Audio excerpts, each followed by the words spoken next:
अष्टलक्ष्मी मम ग्रहे धनं पुरय पुरय नमः।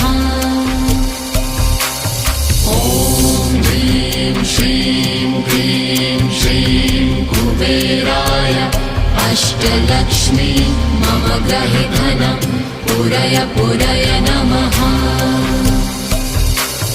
ॐ ह्रीं श्रीं क्लीं श्रीं कुबेराय अष्टलक्ष्मी मम ग्रहे धनं पुरय पुरय नमः।